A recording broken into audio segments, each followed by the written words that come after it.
Dia buru-buru mengejar gadis itu dan memperingatinya. Jangan masuk, mungkin bisa ada hal buruk yang akan terjadi. Tapi gadis itu tidak memedulikannya. Menyingkirkannya lalu masuk ke dalam. Di waktu yang bersamaan, seorang pria yang mukanya sangat jutek muncul di hadapannya. Dan dagunya, ada sebuah bekas luka. Demi menolong gadis itu, Sujin mengikuti laki-laki itu masuk ke dalam elevator. Meski ketakutan dia mengatakan ke pria itu.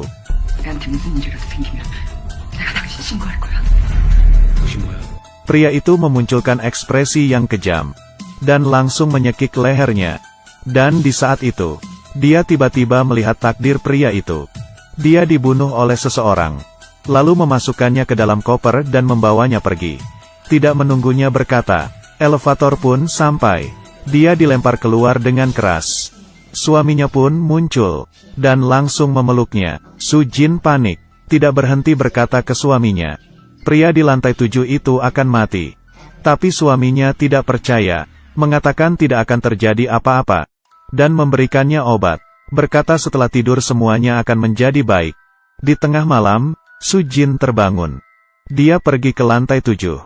Dan mendengar suara yang dikeluarkan oleh gadis itu dari dalam. Dia baru saja ingin membunyikan bel pintu. Tiba-tiba mendengar suara pintu.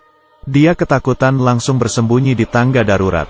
Saat itu, seorang pria yang memakai topi menarik sebuah koper keluar. Melewati pintu, dia menyadari orang itu bukan orang lain, tapi adalah suaminya sendiri. Besok paginya, suaminya bersikap seperti tidak ada terjadi apa-apa. Bahkan membuatkan istrinya sarapan. Dia tidak bisa menahannya dan bertanya. Sujin pun semakin curiga. Hari ini dia mendapatkan paket dari teman kerjanya. Barang pribadi yang dia tinggalkan di kantor. Di dalam buku dia menemukan fotonya sendiri. Tetapi pria yang di dalam foto itu bukanlah suaminya sekarang. Dia pun menanyai teman kerjanya. Hubungan dia dengan suaminya itu seperti apa? Teman kerjanya agak ragu, tapi akhirnya mengatakan yang sebenarnya kepadanya. Sebenarnya beberapa bulan lalu, kau ada menyarankan untuk bercerai. Sujin mulai berpikir jauh. Dia memutuskan untuk lapor ke polisi. Dan di sisi lain, suami sedang mempercepat proses imigrasi. Bahkan mengganti jadwal penerbangan. Sebenarnya, dia dari awal sudah memasang pelacak di HP istrinya. Sehingga dengan jelas mengetahui posisi istrinya. Saat itu dia melihat istrinya sedang di kantor polisi.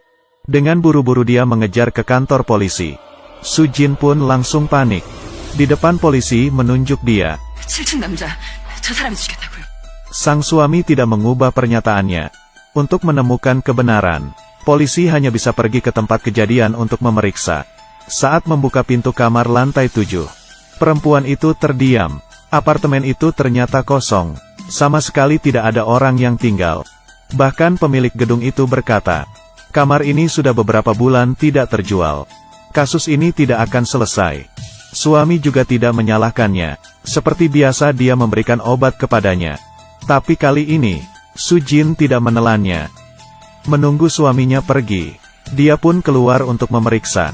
Dan di dalam elevator, dia bertemu dengan pria yang ada di dalam fotonya. Dia diam-diam mengikutinya. Mengetahui pria itu dipaksa tagih hutang oleh kreditur. Pria itu pun mengenalinya. Ia tidak begitu terkejut. Dia membawa Sujin pulang ke apartemennya. Mulai membuka laci, perabotan di dalam kamar. Membuat Sujin merasa sangat familiar.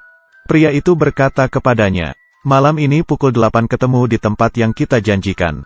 Dan dia pun pergi. Sujin pun semakin ragu. Dia berusaha mencari petunjuk lainnya. Dan menyatukan semua petunjuk. Tetapi adegan selanjutnya membuat dia lebih terkejut. Di dinding apartemen ini, ternyata dipasang foto nikah mereka. Apakah dia barulah suaminya yang sebenarnya? Apabila benar seperti ini, pria yang di rumahnya itu sebenarnya siapa? Di malam hari, sesuai dengan perjanjian mereka bertemu di suatu bangunan. Dan menemukan suami palsunya sedang menarik mayat dan memasukkannya ke dalam. Dia yang panik pun ketahuan. Lalu dia mengambil pisau untuk melindungi dirinya. Menghadapi suami palsunya.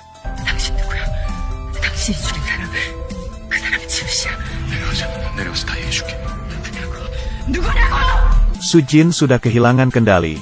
Dia perlahan-lahan mundur ke tepi bangunan. Sebentar lagi akan jatuh. Untung saja polisi saat itu pun datang dan menolongnya. Tapi yang lebih aneh adalah mayat yang baru saja dia masukkan sudah hilang dan tidak ada jejak.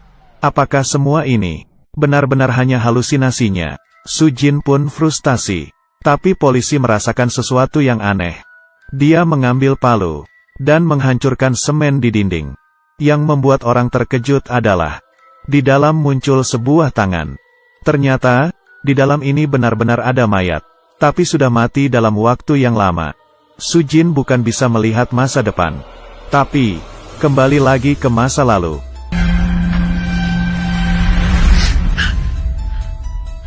Di kantor polisi, suami palsu berkata dengan muka tanpa ekspresi.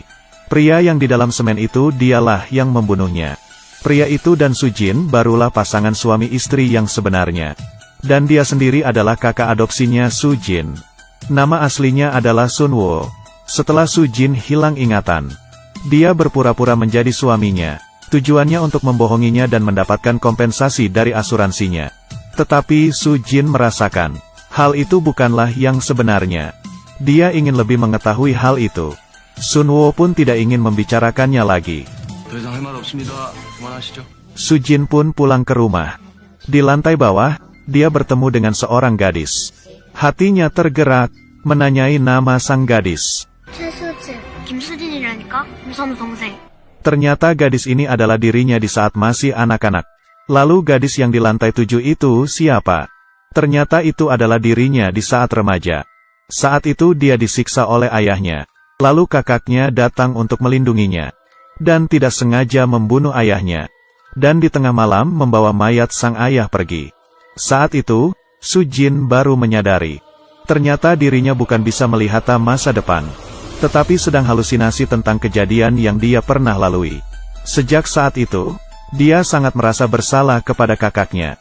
Setelah tumbuh besar, dia menikahi seorang pria. Tapi pernikahannya tidak bahagia. Suaminya sangat temperamen, dan banyak hutang. Dia sudah berkali-kali mengatakan untuk bercerai. Tapi suaminya tidak setuju. Dan di malam itu, penagih hutang itu bertemu dengan suaminya di gedung.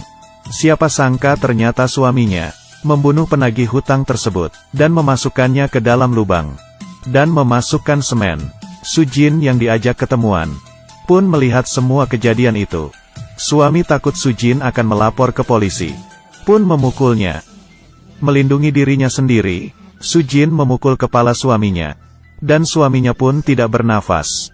Dia yang ketakutan hanya bisa menelepon kakaknya datang. Sunwo sambil menenanginya. Dia memasukkan mayat pria itu ke dalam semen. Saat itu Sujin menjadi sangat lemah. Dia perlahan-lahan jalan ke tepi bangunan. Sejak kecil hingga dewasa, tiap kali dia melakukan kesalahan selalu kakaknya yang menanggungnya. Dirinya seperti pembuat masalah, tidak berhentinya membuat kakaknya repot. Terakhir dia tidak ingin menyusahkan kakaknya lagi. Dan lompat jatuh ke bawah dari atas. Dengan cepat dia menolongnya, sehingga dia masih hidup. Sampai saat ini, semua ingatan Sujin pun kembali.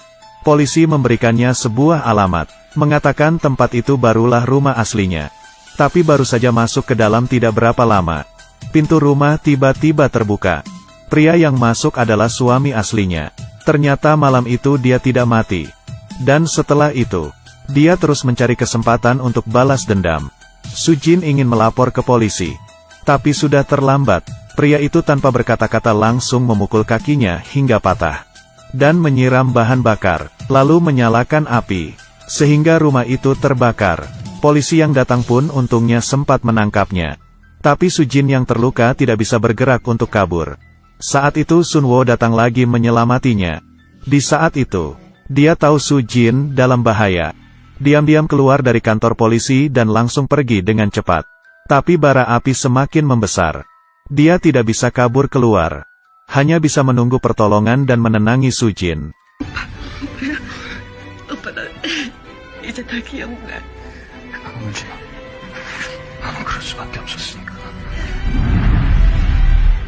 Di saat Sujin sudah siuman, polisi berkata kepadanya, Sun Wo sudah mati.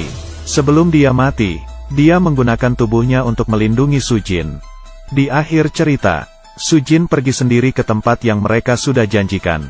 Sun Wo selalu hidup di dalam hatinya. Dan kenapa bisa ada dua foto nikah? Karena mengikuti tradisi, sebelah kanan pengantin adalah pengantin pria, dan keluarga adalah berdiri di sebelah kiri pengantin.